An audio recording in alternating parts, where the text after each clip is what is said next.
Aujourd'hui, nous allons continuer notre sujet, libéré de la main d'Hérode. Mais l'aspect que nous allons aborder aujourd'hui, c'est comment vaincre les addictions et l'enchantement. Dans un premier temps, nous allons voir ce que c'est que l'addiction ou les addictions. Et après, nous aborderons le deuxième point sur l'enchantement. Et je pense qu'après ce moment, après ce message, le but, ce n'est pas enfoncer quelqu'un, le but, ce n'est pas condamner une personne, mais le but, c'est vraiment de pouvoir nous aider à comprendre qu'il est possible de vaincre ces addictions, il est possible de sortir dans des situations périlleuses, difficiles, et de relever la tête. D'entrée de jeu, c'est quoi une addiction? L'addiction, c'est une affection cérébrale chronique, récidivant, caractérisée par la recherche et l'usage compulsif des stupéfiants, des satisfactions éphémères, malgré la connaissance de ses conséquences nocives dans la vie de l'homme. La récidive, la connaissance de la nocivité de ces choses. Il arrive dans la vie de plusieurs personnes qui réalisent qu'ils sont dans une situation nocive, dans une situation qui pollue leur vie, qui abîme la qualité de leur vie, mais se retrouvent dans des situations où ils sont incapables de s'en sortir. C'est ce que nous avons appelé les prisons d'Hérode. Et vous allez vous rendre compte, bien aimés, qu'il est important dans notre vie, il est important dans la marche sur cette terre de pouvoir vaincre ces choses. Car si tu ne réussis pas à prendre le dessus sur tes addictions, tu ne réussis pas à prendre le dessus sur l'enchantement, ce sont ces choses qui vont te précipiter davantage. C'est ainsi qu'aujourd'hui, je vais aborder cet aspect, mais avant cela, j'aimerais vous dire que les addictions, l'enchantement, toutes ces choses qui nous gardent en prison, malgré notre propre volonté, n'ont pas commencé aujourd'hui. Il y a des gens dans l'histoire du monde, dans l'histoire de la Bible, dans l'histoire, qui ont lutté avec les addictions. Je pense à l'apôtre Paul dans le livre de Romains. Paul dit le mal que je ne veux pas faire, c'est ce que je fais. Il dit le bien que je veux faire, je n'arrive pas à le faire. Ce qui m'étonne dans son récit, il ajoute en disant « Misérable que je suis, qui me délivrera de cette mort? Qui me délivrera de ce corps ?» En fait, l'apôtre Paul s'est retrouvé à faire des choses malgré lui, s'est retrouvé à poser des actes à l'encontre de sa volonté. Il n'était plus maître de ses actes, il n'était plus maître de ses décisions. Est-ce le cas pour toi, dans tel ou tel domaine? Bien-aimé, la vraie liberté, c'est de savoir aussi dire non à ses pulsions. La vraie liberté, c'est de savoir aussi vivre dans l'équilibre. Il y a des gens qui se disent être libres, mais qui en réalité sont dans des prisons. Ils sont emprisonnés de leur propre plaisir. Ils sont emprisonnés de leur propre addiction. Et à un certain moment, ils se retrouvent dans l'incapacité de pouvoir s'en sortir. C'est ainsi qu'aujourd'hui, j'aimerais aborder un point qui est essentiel. C'est que les addictions peuvent constituer une prison redoutable pour plusieurs personnes, malgré la connaissance de leur nocivité. Toute chose qui te rend addictif est considérée comme ton maître. Toute chose qui te bloque est considérée comme ton Hérode, qui te garde en prison comme l'a gardé la vie de Pierre. Oui. Nous avons deux catégories de produits addictifs. Bien-aimés, nous avons les stupéfiants, qui sont les produits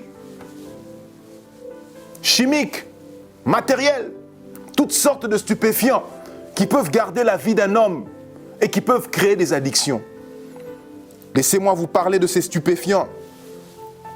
Que des gens qui sont sous l'emprise de l'alcool, que des gens qui sont sous l'emprise de la drogue, que des gens qui sont sous l'emprise de la nicotine.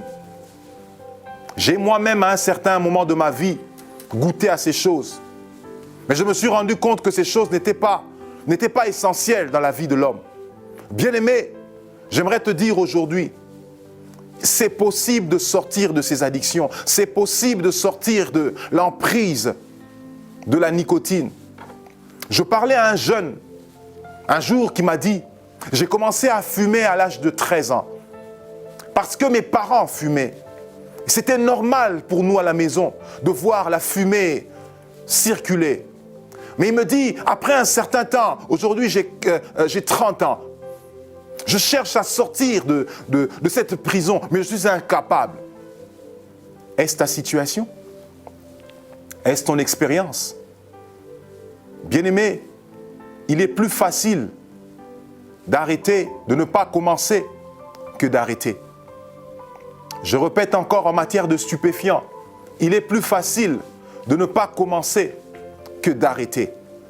Car tous ceux qui ont connu la mauvaise expérience de commencer se sont retrouvés dans l'incapacité d'arrêter malgré leur volonté. Ils ont détruit leur corps, ils ont détruit leur vie, ils ont détruit les cellules de leur cerveau. Que dire des drogues dures? Que dire de toutes ces choses que les jeunes fument, de toutes ces pilules, de tous ces produits qui soi-disant produisent de l'effervescence, qui soi-disant produisent de l'ecstasy, mais en réalité emprisonnent la vie des gens. Et à un certain moment, tu te retrouves emprisonné, incapable de pouvoir décider, de pouvoir disposer de ta propre vie. C'est ainsi que, bien-aimés, j'aimerais vous dire qu'il est possible de pouvoir sortir de ces addictions. Parce que vous savez, les stupéfiants ont des impacts négatifs. Premier impact négatif des stupéfiants dans la vie de l'homme, c'est l'impact économique. La première des choses, ça te prend ton argent.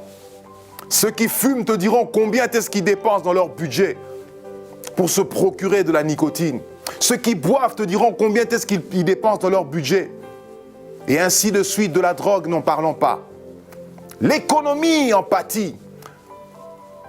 Et tu vas te rendre compte qu'à un certain moment, tu seras incapable d'épargner, incapable de faire des projets, simplement parce que tu es sous l'emprise de ces choses.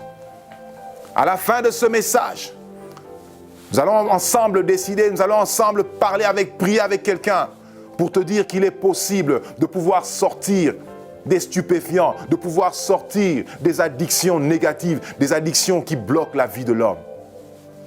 Deuxième impact, c'est l'impact sanitaire. Au-delà de ta poche, au-delà de tes finances, ces stupéfiants te prennent aussi ce qui est important, ce qui est crucial dans ta vie, c'est ta santé. Que des jeunes de 20 ans qui ressemblent à des gens de 40 ans, que des jeunes de 19 ans qui ont une vie des personnes qui ont plus de 35 ans, simplement parce que les stupéfiants ont pris leur jeunesse. Toi qui m'écoutes, j'aimerais te dire que c'est possible. Toi qui m'écoutes, j'aimerais te dire que c'est possible de changer de vie, de sortir de la prison des rôdes. Et deuxième chose, après les stupéfiants, j'aimerais aborder cet aspect des choses, l'immoralité. L'immoralité,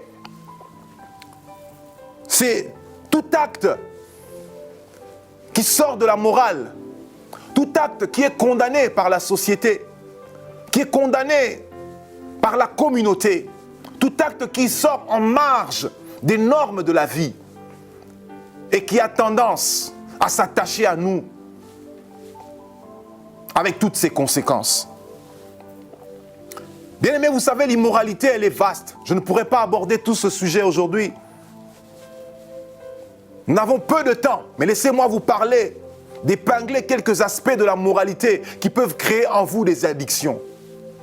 La première des choses qui peut créer en vous des addictions, c'est la pornographie.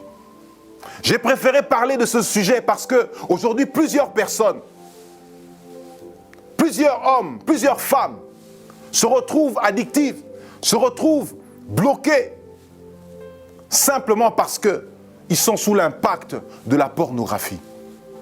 Et les quatre impacts que cela crée, ça détruit la famille. Ça détruit que des ministères.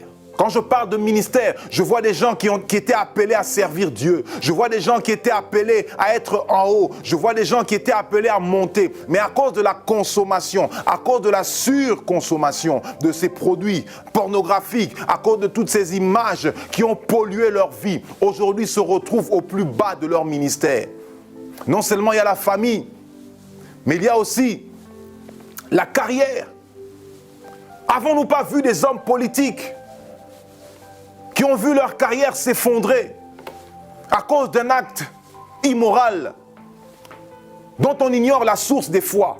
Mais vous allez voir que la plupart de ces personnes qui vivent ces choses étaient des grands consommateurs des produits pornographiques, étaient des grands consommateurs des images obscènes. Sais-tu que ce que tu vois finit par influencer ton caractère? Sais-tu que ce que tu entends finit par devenir une partie de toi? Fais très attention, car dans l'homme, au-delà de la conscience, il y a ce qu'on appelle le subconscient. Le subconscient, c'est la capacité à voir et à connaître sans utiliser la mémoire directe. L'homme est un être tellement sensible qu'il peut se rappeler des images qu'il a vues il y a de cela 10 ans, 5 ans. Remonter dans son esprit. Et tu ne vas pas comprendre comment tu poses ces actes, simplement parce que tu t'es livré à des choses immorales. Que des mariages brisés. L'homme est allé chercher ailleurs. L'homme est allé chercher satisfaction ailleurs, simplement parce que ce qu'il a vu dans le film, ce qu'il a vu dans la présentation de la pornographie, il s'est rendu compte que dans son foyer, il est incapable de pouvoir reproduire cela. Toutes ces performances que nous voyons, toutes ces humiliations que nous voyons, tous ces actes qui sortent de l'ordinaire, qui a tendance à faire croire aux gens que c'est la réalité, alors que c'est loin d'être la réalité. Bien-aimés, vous devez savoir que c'est un fléau qui détruit les hommes.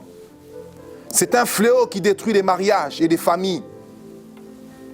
Et aujourd'hui, la première expérience de la vie pornographique de notre société, on la commence à l'âge de 5 ans. Il a été démontré dans une étude que c'est à partir de 5 ans déjà que les enfants sont exposés à des images pornographiques. C'est à partir de 5 ans que les enfants sont exposés, même dans les dessins animés, même dans les publicités, même dans tout ce qui se passe dans les séries télévisées pour enfants. C'est à ce moment-là déjà que l'on commence à inculquer la culture de la pornographie. Imaginez les dégâts. Car plus tôt tu es exposé à la pornographie, plus sera difficile pour toi de pouvoir décrocher. Plus tu seras enfoncé et plus tu seras encore dans les difficultés pour pouvoir remonter la pente. C'est ainsi que les mauvaises personnes intentionnées, l'ennemi connaissant cela, s'arrange toujours à exposer nos enfants le plus tôt possible. Toi qui me suis, fais très attention sur ce que tes enfants regardent dans leur tablette. Toi qui me suis, fais très attention sur ce que tes enfants regardent dans leur téléphone, sur la télé, car tout ce qu'ils voient peut avoir de l'influence sur leur destinée. Car comme vous le savez, un acte peut créer l'habitude, et l'habitude peut créer le caractère, et le caractère peut créer la destinée. Fais très attention par rapport à cela. C'est à l'âge de 5 ans. Mais j'aimerais aborder avec vous rapidement quelques vérités cachées sur la pornographie. Les vérités que nous ne connaissons pas, les vérités que l'on ne parle pas, les choses dont on ne fait pas allusion. J'aimerais les aborder sommairement pour que tu comprennes le danger et la nuisance de ce produit. La première vérité, c'est que les acteurs donnent l'impression d'être heureux et excités, alors que ce n'est pas le cas. Est-ce que tu es d'accord avec moi? Tu vas voir que ces personnes sont toujours en érection. Ces personnes sont toujours prêtes à bondir, sont toujours comme s'ils étaient dans un monde où tout était beau. Mais en réalité, derrière ces choses, il y a de la saleté. Derrière ces choses, il y a des pleurs. Derrière ces choses, il n'y a pas de relation, il n'y a pas d'amour, il n'y a pas de compassion, il n'y a pas d'échange réel. Tout est sec. Tout est dur. Comprends-tu ce que je suis en train de dire? Deuxième vérité, ils sont souvent sous l'emprise des drogues et des produits aphrodisiaques pour réaliser des performances hors du commun. Sais-tu que ces gens qui se livrent à ces scènes, dans ces scènes, ne sont pas souvent dans l'état normal. Ils sont dans un état second, sous les effets de drogue et de toutes sortes de produits aphrodisiaques. Je l'ai évoqué tout à l'heure, la capacité de nuisance de ces produits. Troisièmement, ils sont sous l'objet de plusieurs humiliations. Ils font l'objet de plusieurs humiliations et abus sexuels, moraux, émotionnels, qui n'apparaissent pas souvent derrière la caméra. Abusés moralement. Que des filles qu'on a enlevées, que des personnes qu'on a pris de force, sans leur consentement réel, pour les emmener à tourner, à faire toutes sortes de choses. Nous avons entendu des histoires avec le trafic d'êtres humains. Bien-aimé, j'aimerais te dire que toi qui consommes ces choses, tu dois connaître qu'il y a un danger derrière ces choses. Il y a des crimes derrière ces choses. Il y a des choses, bien-aimé, qui ne mériteraient pas d'être soutenues ni consommées. Oui, bien-aimé. Sais-tu aussi, il est très important de le souligner, que l'espérance de vie d'un acteur pornographique est de 36 ans. Une étude a démontré que ceux qui se livrent à ces pratiques, leur espérance de vie est réduite à 36 ans. Tous ces héros que tu vois, toutes ces stars que tu vois, qui apparaissent heureux, qui ont la joie de vivre, la vie ne leur accorde que si peu de temps à vivre sur cette terre. Bien-aimé, il est temps pour toi de comprendre que ce fléau doit être modifié, que ce fléau doit être combattu. Que faire? Que devons-nous faire face à ce problème? C'est ça la question que je te pose aujourd'hui. Qu'est-ce que nous pouvons faire? Oui, pasteur Paty, tu parles, oui, tu exposes, tu nous donnes des statistiques et des chiffres, mais que dois-je faire? La première des choses, c'est prendre conscience que notre corps est sacré. La plupart des gens croient que notre corps n'est qu'un outil pour lequel on peut en disposer selon notre volonté. Tu dois savoir que ton corps est sacré. Ton corps est le temple du Saint-Esprit, nous dit dans Galates. Deuxième chose, tu dois comprendre que tout plaisir sexuel dans un cadre non approuvé par Dieu est un péché. Troisièmement, l'acte sexuel a une dimension physique. Oui, c'est vrai, sur le plan physique. Mais il y a une dimension émotionnelle. Et au-delà de la dimension émotionnelle, la dimension spirituelle. Voilà pourquoi Proverbe dit que celui qui s'attache avec la prostituée devient un avec elle. Lorsque tu commets cet acte, bien-aimé, ce n'est pas physiquement simplement, ce n'est pas émotionnellement simplement, mais aussi sur le plan spirituel. Tu te livres sur le plan spirituel, tu fais un pacte, tu t'engages à vivre certaines choses. Important pour vous aujourd'hui de comprendre cela. Quatrièmement, quel que soit le niveau de ton addiction, c'est possible de t'en sortir. Et voilà pourquoi je te propose 3 choses. Premièrement, reconnaître ton problème et prendre la bonne décision en limitant ton accès à Internet et à tout ce qui pourrait t'attirer vers la pornographie. Quelqu'un me dira, c'est facile, c'est trop simpliste. Il y a une loi dans la vie que j'ai découverte. Cette loi s'appelle la loi du déplacement.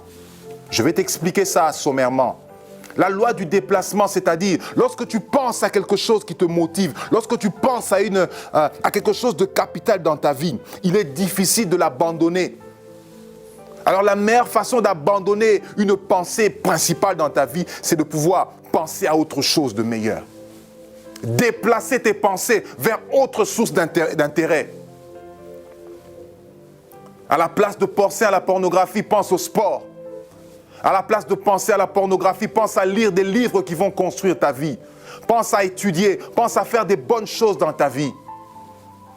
Que des gens qui écoutent des réunions, des rencontres avec des gens, simplement parce qu'ils doivent aller consommer ces produits. Je vous parle des choses réelles. Autre chose que tu dois faire, tu dois partager ton problème avec des personnes capables de t'aider. Il est écrit, confessez-vous vos péchés les uns les autres. Dans ta vie, Dieu mettra des gens autour de toi qui seront comme des coachs, qui seront comme des signaux, des panneaux de signalisation qui vont te montrer la voie.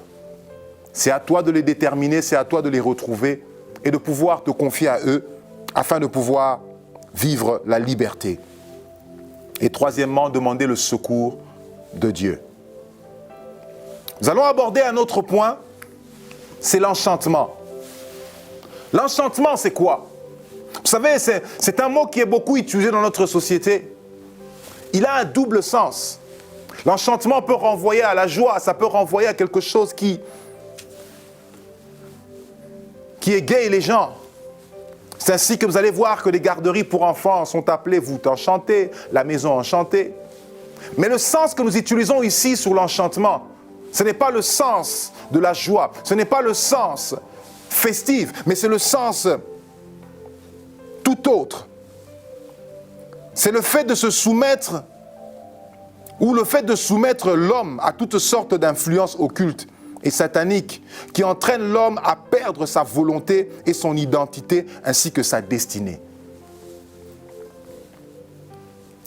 Bien-aimés, l'enchantement peut être involontaire tout comme elle peut être volontaire. Laissez-moi vous parler de l'enchantement involontaire. La Bible dit dans Jérémie chapitre 2 verset 21 que les pères ont mangé des raisins et les enfants se sont retrouvés les dents agacées. Ça paraît énigmatique. C'est un adage. Les pères ont mangé les raisins, mais ce sont les enfants qui se sont retrouvés avec les dents agacées. En d'autres termes, l'enchantement peut arriver sans le consentement, sans notre participation, sans notre volonté. On appelle ça l'hérédité. Tu payes les pots cassés des autres, de ta famille, de tes parents. Involontairement, sans ta participation. Elle s'effectue sans la participation de l'homme. On est simplement victime. On paye simplement les pots cassés. Regarde dans ta vie. Es-tu en train de payer ce que les autres ont commis? Es-tu en train de vivre les situations que les autres ont répercutées? Ça se répercute sur toi. C'est cela l'enchantement involontaire. Mais au-delà de l'enchantement involontaire, il y a aussi ce qu'on appelle l'enchantement volontaire. C'est quoi l'enchantement volontaire? L'enchantement volontaire, c'est tout acte que l'on a commis en âme et conscience, peut-être sans mesurer les conséquences, et qui nous attire des malheurs. Je vais donner un exemple. Je parlais avec une jeune sœur qui m'a dit qu'un jour, il est allé consulter un astrologue, un devin. Et le devin lui a raconté des histoires sur sa vie, sur son enfance. Il lui a commencé à lire les signes de la main. Il lui a commencé à utiliser toutes sortes de choses. Il a donné une médaille. Il a demandé de faire des sacrifices, d'invoquer des morts, d'invoquer des esprits. Cet acte a paru banal. C'était comme de l'amusement dans sa vie. C'était comme quelque chose d'anodin. Mais il a dit que la jeune sœur m'a dit, après quelque temps, il a commencé à voir des rêves bizarres. Il a commencé à voir des situations se répéter bizarrement dans sa vie. Un acte volontaire. Tout en minimisant les conséquences. Mais on l'a quand même commis. Que des pactes, que des péchés, que des comportements répréhensibles que nous avons commis, qui nous entraînent dans toutes sortes de problèmes. L'astrologie, la magie, la divination, les relations sexuelles avec les serviteurs de Satan, les pactes de sang. Cela peut entraîner l'enchantement dans ta vie, afin que tu connaisses des moments difficiles. Si tu te retrouves dans des actes volontaires pour lesquels tu as commis et tu sens que quelque chose est en train de limiter ta vie, j'aimerais te dire que c'est possible. Les conséquences sont incalculables, mais ces conséquences existent. Voilà pourquoi rapidement j'aimerais vous parler de 5 points, 5 signes qui peuvent permettre à un homme de connaître l'enchantement, de reconnaître l'enchantement. 5 signes qui peuvent permettre à un homme de reconnaître l'enchantement. Premier signe, les échecs répétés. Les échecs répétés. Mais tous nous avons connu des échecs dans notre vie. Tous nous avons connu des moments difficiles, des hauts et des bas. Mais il y a un certain moment, il y a une certaine dimension d'échec. Quand elle se répète et quand elle persiste, tu dois discerner. Tu dois chercher à réfléchir, qu'est-ce qui se passe. Deuxième signe, les rêves bizarres. Toi qui me suis, tes nuits sont compliquées. Toi qui me suis, alors que les autres dorment, tu n'as pas la paix, tu te débats. Ce n'est pas normal. Troisième signe, Les histoires familiales qui se répètent de génération en génération.